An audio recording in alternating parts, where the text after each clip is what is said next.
दोस्तों जब से एसएससी ने अपना एग्जाम कैलेंडर पब्लिश किया है, बहुत सारे लोगों की लगातार डिमांड्स आ रही हैं कि भैया एसएससी के एग्जाम्स को क्रैक करने के लिए स्ट्रेटजी वीडियो लेकर आइए। तो फाइनली बहुत ही डीप एनालिसिस के बाद लेकर आ चुका हूं आपके लिए जबरदस्त स्ट्रेटजी। फ्रेंड्स अगर आप इस वीडियो को अच्छे से समझ गए ना, फिर आपको कोई रोक ही नहीं सकता एसएससी के किसी भी एग्जाम को कम से कम टाइम में क्रैक करने से। तो वीडियो को डिटेल से देखिएगा, आखिर तक देखिएगा और पूरा वीडियो समझने की कोशिश करिएगा। सभी लॉजिक्स आपको समझाने वाला हूं, प्रिपरेशन करने की फुल प्रूफ प्लानिंग आपके साथ शेयर करने वाला हूं। फ्रेंड्स ये स्ट्रेटजी एसएससी के हर एक एग्जाम में काम आने वाला है, चाहे आपका एसएससी सीजीएल हो, सीएचएसएल, एमटीएस, सीपीओ या फिर एसएससी जीडी का ही एग्जाम क्यों ना हो। फ्रेंड्स एसएससी के मोस्ट ऑफ एग्जाम में आपको ये चारों सेक्शंस अच्छे से कवर करने होते हैं, जिसमें से एक हमारा जनरल अवेयरनेस, साथ ही मैथमेटिक्स है, रीजनिंग है, इंग्लिश है। बस सीपीओ के एग्जाम में इतना डिफरेंस होता है कि वहां पर एक सेक्शन से 50 क्वेश्चन पूछे जाते हैं, बाकी सिलेबस और पैटर्न ऑलमोस्ट सेम ही होता है।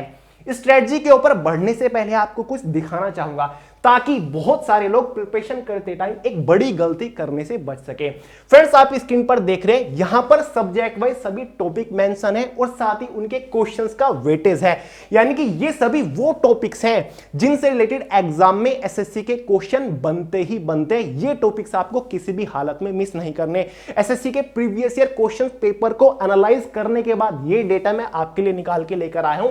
सब्जेक्ट वाइज सभी टॉपिक मेंशन है और साथ ही क्वेश्चंस का वेटेज है कि एसएससी के एग्जाम में किस टॉपिक से कितने क्वेश्चंस पूछे जाते हैं। एवरेज क्वेश्चन का वेटेज है एग्जाम के अकॉर्डिंग, चाहे आपका जीडी हो, एमटीएस हो, सीपीओ हो या फिर आपका सीजीएल, सीएचएसएल हो। तो फ्रेंड्स ये पूरा पीडीएफ मैंने टेलीग्राम ग्रुप में प्रोवाइड कर दिया, वहां से डाउनलोड करके अच्छे से समझ लीजिएगा। ये देखिए आपका पूरा जनरल अवेयरनेस सेक्शन दिया हुआ है टॉपिक वाइज, क्वांटिटेटिव एप्टीट्यूड यहां पर है, सभी क्वेश्चंस का वेटेज मेंशन यहां पर है, साथ ही हमारा पूरा रीजनिंग है यहां पर टॉपिक वाइज और साथ ही पूरा इंग्लिश भी मैंने यहां पर मेंटेन किया हुआ है। इस पीडीएफ को ध्यान से डाउनलोड करके समझ लीजिएगा, इससे आपका एक कॉन्सेप्ट क्लियर हो जाएगा। आपको पता चल जाएगा कि प्रिपरेशन करते टाइम कौन से टॉपिक हमें इग्नोर नहीं करने, कौन से टॉपिक हमें बिल्कुल भी नहीं छोड़ने। कहीं ऐसा ना हो जाए कि जो एग्जाम के पॉइंट ऑफ व्यू से इंपॉर्टेंट टॉपिक है आप उनको ही मिस कर दो जाने अनजाने में। तो पीडीएफ इंपॉर्टेंट है, डाउनलोड करके देख लीजिएगा, समझ लीजिएगा। फ्रेंड्स फाइनली बात कर लेते हैं भाई स्ट्रेटजी के बारे में कि प्रिपरेशन कैसे शुरू करें। फ्रेंड्स एसएससी के एग्जाम्स को अगर आपको क्रैक करना है 100%, तो यहां पर एक फॉर्मूला काम करता है मेरे अकॉर्डिंग, पीडीसीसी, मतलब प्लानिंग, डिसिप्लिन, कंसिस्टेंसी, कंसंट्रेशन। इस फॉर्मूले को रट्टा मार लीजिए। प्लानिंग का मतलब है कि प्रिपरेशन शुरू करने से पहले आपको एक पर्टिकुलर प्लानिंग करनी पड़ेगी कि मुझे क्या क्या पढ़ना है, किस तरीके से पढ़ना है, क्या मुझे नहीं पढ़ना है। एक प्लानिंग बना लीजिए।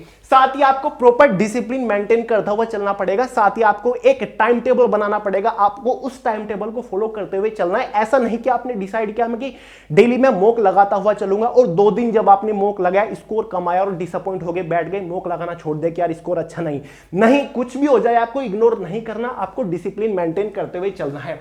तीसरा हमारा कंसिस्टेंसी आ जाता है। कंसिस्टेंसी, रेगुलरिटी बहुत ज्यादा इंपॉर्टेंट है एसएससी एग्जाम्स के लिए। आपको प्रॉपर डेली कंसिस्टेंसी के साथ प्रिपरेशन करते हुए चलना है, चाहे कितना भी बोर फील क्यों ना करो, चाहे कितनी भी अच्छी वैकेंसी आ जाए, आपको नहीं छोड़ना है। डेली 4 घंटा पढ़ रहे हो तो डेली 4 घंटा टाइम दो, डेली मैथ्स को 2 घंटा दे रहे हो तो 2 घंटा दो, आपको कंसिस्टेंसी मेंटेन करनी ही पड़ेगी।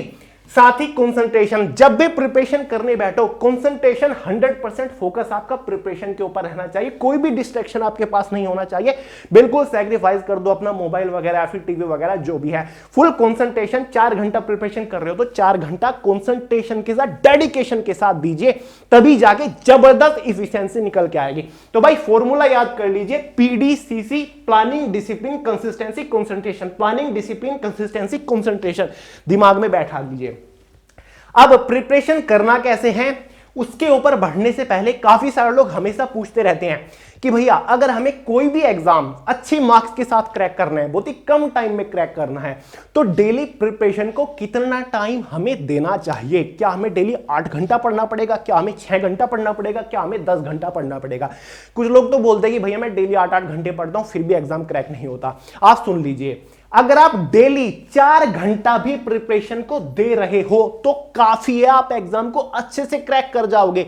लेकिन वो 4 घंटा फुल डेडिकेशन वाला होना चाहिए, फुल कंसंट्रेशन वाला होना चाहिए। 4 घंटा अगर आप डेडिकेशन के साथ प्रिपरेशन कर रहे हो, फुल फोकस के साथ प्रिपरेशन कर रहे हो, तो यार मजा ही आ जाएगा। बहुत होता है 4 घंटा फ्रेंड्स। इस 4 घंटे को आप 2 टाइम स्लॉट में डिवाइड कर सकते हो। ये नहीं कि 4 घंटा पढ़ने बैठे 4 घंटे बाद ही पढ़ के उठे, नहीं, 2 टाइम स्लॉट में डिवाइड कर ली। जैसे कि एक मॉर्निंग का होता है 10 से 12 का टाइम स्लॉट, बहुत ही बढ़िया टाइम स्लॉट है। 2 घंटे में पर्टिकुलर सब्जेक्ट को पढ़ के आप उठ सकते हो, माइंड फ्रेश रहता है। मॉर्निंग का टाइम है 10 से 12 का।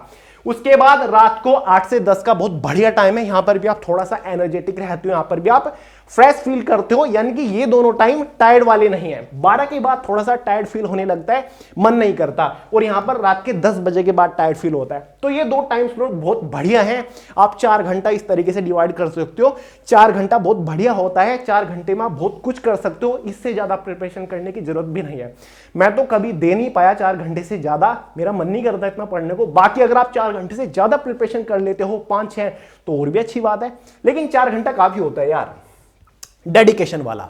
अब फ्रेंड्स, प्रिपरेशन करना आप शुरू कर रहे हो, तो आप अपनी प्रिपरेशन को 2 पार्ट में डिवाइड कर लो। एक हमारा हो जाएगा कॉन्सेप्चुअल, दूसरा आपका हो जाएगा हार्डकोर प्रैक्टिस।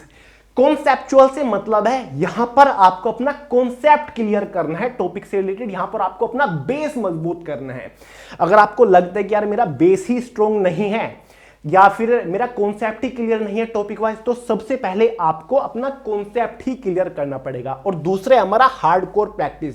अगर कॉन्सेप्ट आपका क्लियर हो जाता है, उसके बाद आपको करना है हार्डकोर प्रैक्टिस। बताऊंगा कि किस तरीके से। समझ लीजिए आपने प्रिपरेशन करना शुरू किया कॉन्सेप्चुअल में, सबसे पहले आपका काम रहेगा मेक अ फादर सिलेबस। आपको एक फादर सिलेबस बनाना पड़ेगा। फादर सिलेबस कैसा? उस फादर सिलेबस के छोटे छोटे बच्चे होंगे, जिसमें से हमारा सीजीएल होगा, सीपीओ होगा, एमटीएस होगा, जीडी होगा, सीएचएसएल होगा। यानी कि एक ऐसा सिलेबस जो कि इन सभी एग्जाम को कवर करता हो, जिस सिलेबस को कवर करने के बाद इन सभी एग्जाम को आप क्लियर कर लो, आपको दोबारा सिलेबस कवर करने की जरूरत ना पड़े। एक ऐसा सिलेबस आपको बनाना पड़ेगा। किस तरीके से बनाएंगे बता रहा हूं। कॉन्सेप्चुअल बुक, कॉन्सेप्ट क्लियर करने के लिए आपके पास कॉन्सेप्चुअल बुक होनी चाहिए। ऐसी बुक जो कि आपका बेस स्ट्रॉन्ग कर सके टॉपिक वाइज। बुक्स के बारे में बता रहा हूं, सुन लीजिए। साथ ही मेक प्रॉपर नोट्स। जब आप कॉन्सेप्ट क्लियर करते चल रहे हो सब्जेक्ट वाइज, टॉपिक वाइज, तो आपको नोट्स मेंटेन करते हुए चलना है। टॉपिक वाइज नोट्स बनाते हुए चलिए। वो नोट्स आपके तब काम आएंगे जब आप हार्डकोर प्रैक्टिस कर रहे होंगे, जब आप previous year question paper solve कर रहे होंगे, जब आप मॉक टेस्ट सीरीज सोल्व कर रहे होंगे। यही नोट्स आपकी मदद करेंगे। और एग्जाम से एक दिन पहले इन नोट्स की मदद से आप पूरे सिलेबस को चुटकियों पर लेकर आ सकते हो, पूरे सिलेबस को एक झटके में कवर कर सकते हो। तो फ्रेंड्स, अगर आपको अपनी मुट्ठी में लेकर आना है ना एसएससी के एग्जाम, तो आदत डाल लीजिए प्रिपरेशन करते टाइम नोट्स मेंटेन करते हुए चलेगा। कभी आपने यूपीएससी एस्पिरेंट्स या फिर एसएससी सीजीएल एस्पिरेंट्स देखे हैं, उनके रूम में देखिएगा इतनी मोटी मोटी स्पाइरल नोटबुक होती है। मेरे में भी रखी है। नोट्स बनाने की मुझे भी बहुत बुरी आदत है, तो खुद के नोट्स के ऊपर वो ज्यादा बिलीव करते हैं। नोट्स बनाते चलिए, खुद का मटेरियल तैयार करिए, खुद के अकॉर्डिंग डिसाइड करिए कि आपको प्रिपरेशन कैसे करनी है। समझ गए? अब हार्डकोर प्रैक्टिस, अगर आपका कॉन्सेप्ट क्लियर हो जाता है तो हार्डकोर प्रैक्टिस में आपको क्या क्या करना है, पहले इसे क्लियर करिएगा। अगर आपको लगता है कि मेरा बेस स्ट्रॉन्ग है, मैंने पहले भी एग्जाम दिए हैं, मैं काफी नजदीक हूं, बस मुझे हार्डकोर प्रैक्टिस करनी है, तो आप डायरेक्ट हार्डकोर प्रैक्टिस कर सकते हो। इसमें आपको प्रीवियस ईयर क्वेश्चन पेपर्स के ऊपर ज्यादा से ज्यादा प्रैक्टिस करनी पड़ेगी, टॉपिक वाइज करनी पड़ेगी। सोर्सेज क्या है, कहां से प्रिपरेशन करें, बताऊंगा। आपको मॉक टेस्ट सीरीज लगाने पड़ेंगे ज्यादा से ज्यादा। कम से कम जब एग्जाम के 30 दिन बच जाएं, 30 दिन पहले से आपको डेली एक मॉक टेस्ट तो लगाना ही पड़ेगा। बहुत सारी जगह अवेलेबल है, ऑफलाइन मॉक टेस्ट ले सकते हो आप, ऑनलाइन बहुत जगह लोगों ने प्रोवाइड कर रखे हैं, आप ऑनलाइन मॉक टेस्ट लगा सकते हो। लेकिन एसएससी में अगर आपको महारत हासिल करना है तो आपको मॉक टेस्ट लगाते हुए चलना पड़ेगा। इससे आपको अपनी कमियों का पता चल जाता है, आपको पता चल जाता है कि भाई मैं कहां पर वीक हूं, मुझे किस चीज के ऊपर काम करना है। तो मॉक लगाना बहुत जरूरी है। साथ ही आपको ज्यादा से ज्यादा ऑब्जेक्टिव क्वेश्चंस के ऊपर प्रैक्टिस करनी है, अगर आपको हार्डकोर प्रैक्टिस करनी है।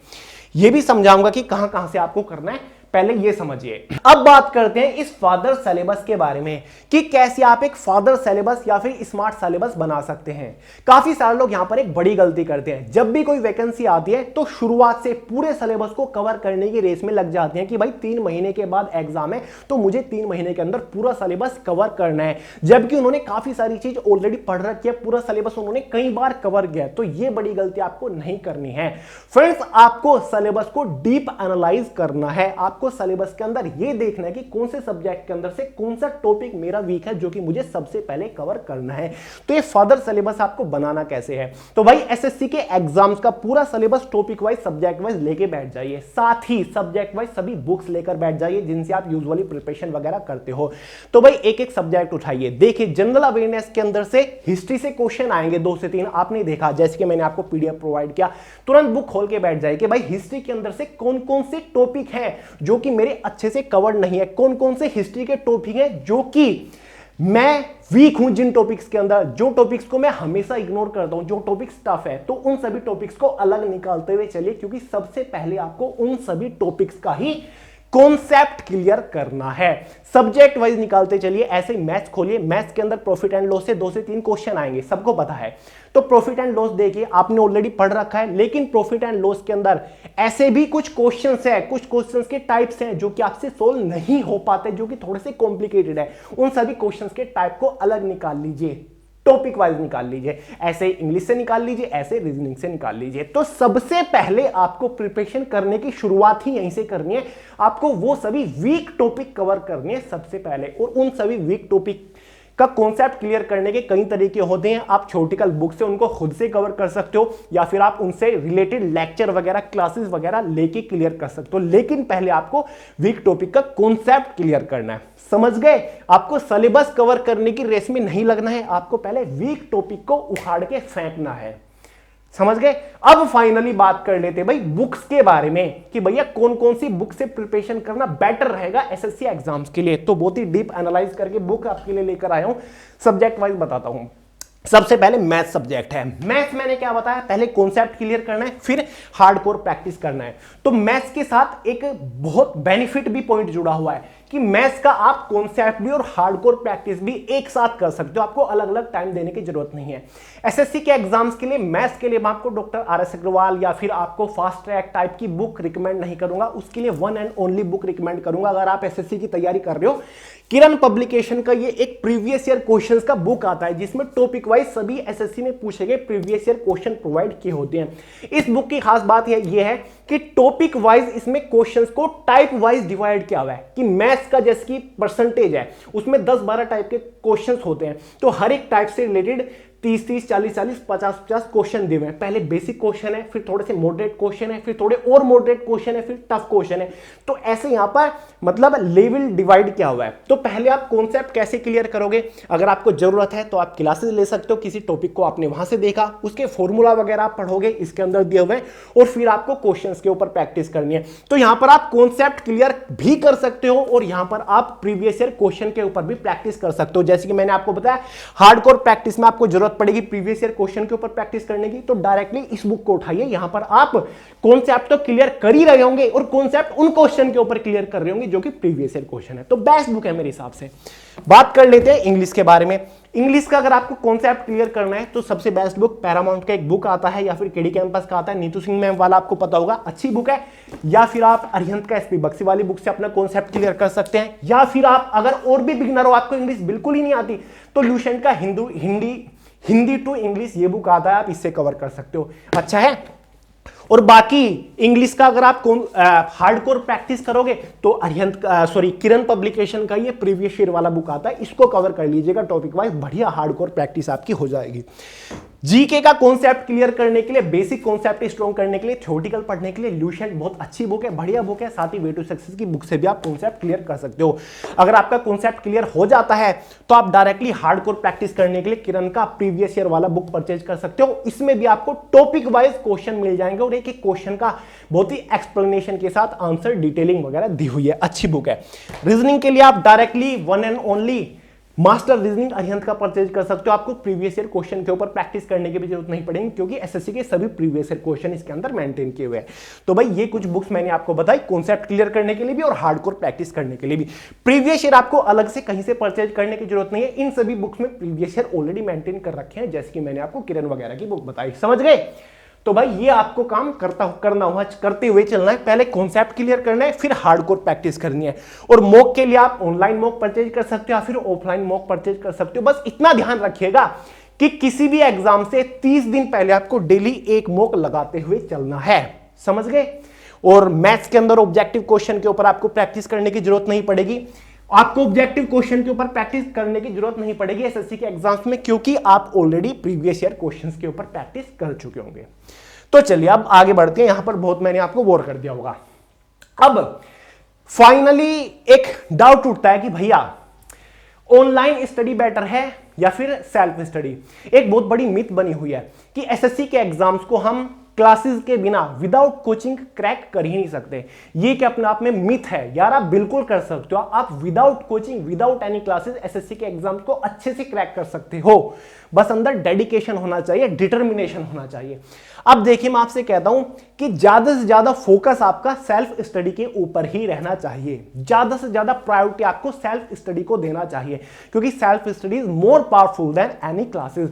एक फॉर्मूला भी है इसका कि 1 घंटे की self study is equal to 4 hour class, यानी कि 1 घंटे की सेल्फ स्टडी 4 घंटे की क्लास से के बराबर है। आप 4 घंटे की क्लास ले रहे हो और 1 घंटे की सेल्फ स्टडी कर रहे हो तो एकदम बराबर होती है। तो इतनी ज्यादा इफेक्टिव होता है सेल्फ स्टडी।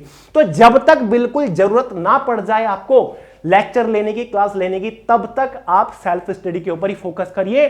खुद क्वेश्चंस को सोल्व करने की कोशिश करिए, खुद का दिमाग लगाइए, तब आपको ज्यादा बेनिफिट होगा। लेकिन अगर आपको बहुत ज्यादा जरूरत पड़ रही है लेक्चर वगैरह लेने की, आपको अपना बेस स्ट्रॉन्ग करना है, आप बिल्कुल बिगिनर स्टूडेंट हो, तो आप यार क्लास ले सकते हो, लेकिन उसका भी कॉन्सेप्ट है। आजकल ऑनलाइन स्टडी का ट्रेंड चला हुआ है, तो ऑनलाइन स्टडी आप कर सकते हो, लेकिन एक कॉन्सेप्ट के साथ। अगर आपको जरूरत पड़ रही है 1 घंटे की क्लास लेने की, तो आपको उसका 1.5 गुना सेल्फ स्टडी को देना पड़ेगा। मान के चलिए 1 घंटा आपने कोई ऑनलाइन क्लास ली, तो उसका 1.5 गुना कितना हो गया?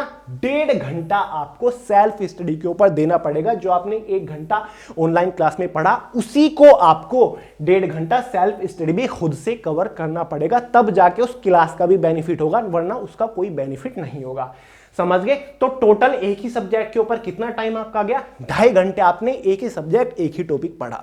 तो इस कॉन्सेप्ट को लगा के चलिएगा। अगर आपको जरूरत पड़ रही है ऑनलाइन स्टडी की, क्लासेस लेने की, तो आपको सेल्फ स्टडी भी करते हुए चलने पड़ेगा।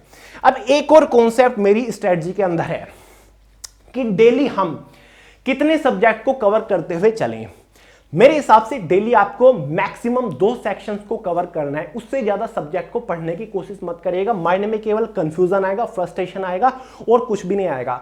काफी सारे लोग यही गलती करते हैं, एक ही दिन में 4 सब्जेक्ट को कवर करने की कोशिश करते हैं। 4 सब्जेक्ट कवर नहीं करने, 2 सब्जेक्ट को कवर करिएगा, तभी आप पर्टिकुलर टाइम दे पाओगे एक सब्जेक्ट को, तभी आप चीजों को अच्छे से समझ पाओगे। जैसे कि मैथ्स जी के आप एक दिन में दे रहे हो, 2 सब्जेक्ट बहुत है। टाइम स्लॉट भी मैंने आपको बताया था, 2-2 घंटा दे रहे हो तो बहुत है। साथ ही मैथ्स रीजनिंग या फिर मैथ्स इंग्लिश को आप दे रहे हो, मतलब एक दिन में 2 सब्जेक्ट, उससे ज्यादा नहीं, ज्यादा बेनिफिट नहीं होगा। और अगर आप एक दिन में 2 सब्जेक्ट को टाइम दे रहे हो, तो आप प्रॉपर सेल्फ स्टडी और ऑनलाइन स्टडी को मैनेज करते हुए चल सकते हो। कैसे? देखिए क्या नुकसान है एक दिन में एक से ज्यादा सब्जेक्ट को प्रिपेयर करते हुए चलने का, और किस तरीके से हमें प्रिपरेशन करनी चाहिए, ये पूरा कॉन्सेप्ट आप यहां पर समझिए। मान लीजिए आपको ऑनलाइन क्लासेस लेने की जरूरत पड़ रही है, आप अपना बेस स्ट्रॉन्ग कर रहे हो, कॉन्सेप्ट आप अपना क्लियर कर रहे हो, तो किस तरीके से प्रिपरेशन करोगे आप? आपको 4 सब्जेक्ट यहां पर कवर करने हैं। आप मैथ्स पढ़ रहे हो, डेली 1 घंटे की ऑनलाइन क्लास ली, रीजनिंग की आपने 1 घंटे की क्लास ले ली, जीके की क्लास ले ली, इंग्लिश की आपने 1 घंटे की क्लास ले ली। अब उस कॉन्सेप्ट के अकॉर्डिंग जो कि मैंने आपको बताया था कि अगर आप 1 घंटे की ऑनलाइन क्लास ले रहे हो, तो उसका 1.5 गुना आपको सेल्फ स्टडी में देना पड़ेगा, अगर आपको खुद को अच्छे से प्रिपेयर करना है। तो 1 घंटे का 1.5 गुना, 1.5 घंटा, 1.5 घंटा, 1.5 घंटा, 1.5 घंटा, 1 घंटे की क्लास तो आपने ली, अब उसका 1.5 घंटा भी तो आपको सेल्फ स्टडी में देना पड़ेगा, तभी तो उस क्लास का बेनिफिट होगा। तो टोटल क्लासेस का टाइम आपका 4 घंटे हो गया, और टोटल सेल्फ स्टडी का टाइम आपका 6 घंटे हो गया 1.5 घंटे के कॉन्सेप्ट से। तो टोटल जो आपका प्रिपरेशन टाइम पीरियड हो गया वो एक दिन का 10 घंटे हो गया। अब एक दिन में 10 घंटा प्रिपरेशन किस तरीके से मैनेज करोगे? भाई डिप्रेशन होने लग जाएगा, माइंड के ऊपर प्रेशर आ जाएगा। अगर डेली 10-10 घंटे की दौड़ लगाओगे आप तो प्रॉब्लम हो जाएगी बहुत बड़ी। 10 घंटा आपको प्रिपरेशन करनी पड़ेगी अगर आप चारों सब्जेक्ट को एक साथ लेकर चल रहे हो और आपको सेल्फ स्टडी और ऑनलाइन क्लासेस भी लेनी है। तो भाई 10 घंटा बहुत ज्यादा होता है। तो इसी को मैनेज करने के लिए मेरा ये वाला फॉर्मूला काम करेगा कि एक दिन में मैक्सिमम 2 ही सब्जेक्ट को कवर करिए। यहां पर आप ऑनलाइन स्टडी और सेल्फ स्टडी को अच्छे से कवर करते हुए, अच्छे से मेंटेन करते हुए चल पाओगे। जैसे कि आपने मैथ्स की 1 घंटा क्लास ली, ऑनलाइन क्लास ली, 1 घंटे का 1.5 गुना 1.5 घंटा हो गया। 1.5 घंटा आपने सेल्फ स्टडी कर लिया उसी को। जीके की भी आपने उसी दिन 1 घंटा क्लास ले ली। अब इसका 1.5 गुना मतलब 1.5 घंटा आपको सेल्फ स्टडी को देना पड़ेगा। तो एक दिन में दोनों सब्जेक्ट की ऑनलाइन क्लास आपने कितना पढ़ा? 2 घंटा, यानी कि आप 2 घंटा मोबाइल के ऊपर रहे दोनों सब्जेक्ट के 1-1 घंटे क्लास लेने के बाद, और साथ ही 1.5 घंटा आपने सेल्फ स्टडी भी कर लिया। तो टोटल टाइम कितना हो गया सेल्फ स्टडी का? 3 घंटा हो गया। ठीक है, मतलब 3 घंटा सेल्फ स्टडी और 3 घंटा क्लास 2 सब्जेक्ट की। तो टोटल कितना टाइम हो गया? 5 घंटा। यानी कि आप दिन में 5 घंटा पढ़े, 2 सब्जेक्ट को आपने टाइम दिया, आपने अच्छे से ऑनलाइन लेक्चर भी देखा, ऑनलाइन भी आपने पढ़ा, कॉन्सेप्ट भी क्लियर किया और आपने हार्डकोर प्रैक्टिस भी कर ली। यानी कि वही चीजें जिनकी आपने क्लास ली, आपने अच्छे से कॉन्सेप्ट को फॉलो करते हुए, यानी कि क्लास का 1.5 गुना भी आपने सेल्फ स्टडी को दे दिया। तो आपके दिन में 5 घंटा हो गए। तो 5 घंटा प्रिपरेशन को बहुत होता है। जैसे कि मैंने आपको शुरुआत में बताया, अगर आप डेली 4 घंटा भी दे रहे हो तो बहुत अच्छी बात है। 5 घंटा ना कोई माइंड पे प्रेशर आएगा, ना डिप्रेशन फील करोगे, ना आप टायर्ड फील करोगे। 5 घंटा डेली अच्छे से 2 सब्जेक्ट को कवर करते हुए चलोगे और 3 महीने के अंदर चुटकियों में आप पूरे सिलेबस को भी कवर कर लोगे। समझ गए? तो ये formula much better than this. तो ये मेरे हिसाब से काम नहीं करेगा अगर आप चारों सब्जेक्ट को लेकर चलोगे और आपको जरूरत है ऑनलाइन क्लास की भी और सेल्फ स्टडी की। तो ये तो ऑब्वियसली काम नहीं करेगा। 10 घंटा बहुत ज्यादा हो जाएगा। यहां पर 5 घंटे में 2-2 सिलेबस को आप अच्छे से कवर करते हुए चलोगे। मैथ्स जीके अगले दिन स्विच कर लिया, या फिर आप ऐसा कर लो, जैसे ही टॉपिक आपका कवर हो जाए, मैथ्स आप परसेंटेज चल रहा है, 3 दिन में आपने परसेंटेज कवर कर लिया, ठीक है, तो इसको स्विच कर लो, फिर रीजनिंग ले लो। जैसे रीजनिंग का टॉपिक खत्म हो जाए 2-3 दिन के अंदर, फिर उसको स्विच कर लो, इंग्लिश ले जाए, इंग्लिश के टॉपिक खत्म होता है तो फिर इंग्लिश की जगह फिर मैथ्स को स्विच कर लो। तो यहां पर आप स्विच करते हुए चल सकते हो अपने अकॉर्डिंग। तो ये मेरे हिसाब से एक बेटर वे है ऑनलाइन स्टडी और सेल्फ स्टडी को मैनेज करने का एक साथ। समझ गए? 2 सब्जेक्ट पर डे करिएगा, तभी आप एक पर्टिकुलर सब्जेक्ट को अच्छे से टाइम दे पाओगे। अगर चारों सब्जेक्ट को आप लेके चलोगे तो एक पर्टिकुलर टाइम आप नहीं दे पाओगे एक सब्जेक्ट को। तो समझ गए पूरा मेथड क्या है? तो भाई ये है पूरा मेथड। अब जैसे ही आपका कॉन्सेप्ट वगैरह अच्छे से क्लियर हो जाए, बता रखा है, कॉन्सेप्ट आपका क्लियर हुआ, उसके बाद हार्डकोर आपको प्रैक्टिस करनी है। प्रीवियस ईयर बुक उठा लीजिए एसएससी की, टॉपिक वाइज उनको कवर करते हुए चलिए। एग्जाम से 30 दिन पहले प्रॉपर डेडिकेशन के साथ एक मॉक लगाते हुए चलिए। आपको अपनी कमियों का पता चलेगा, आप अपनी कमियां टाइम रहते निकाल पाओगे, तो एक बढ़िया प्रैक्टिस आपकी हो जाएगी, एक बढ़िया प्रिपरेशन कर सकते हो टाइम रहते। अब बहुत सारे लोग, बेवकूफ लोग ये भी बोलते हैं कि भैया 3 महीने के अंदर एसएससी की प्रिपरेशन करना इम्पॉसिबल है। ऐसा यार कैसे आप बोल सकते हो?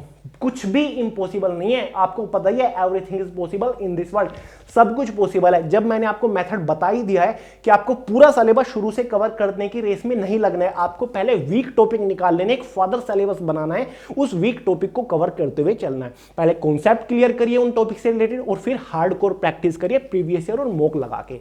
समझ गए? तो इस स्पीड से आपको चलना है, ये एनालाइज करते हुए चलना है। और पूरा जो क्वेश्चंस का वेटेज वगैरह है वो मैं आपको प्रोवाइड कर चुका हूं, डिस्क्रिप्शन बॉक्स में पीडीएफ है, डाउनलोड करके पढ़ लीजिएगा, समझ लीजिएगा।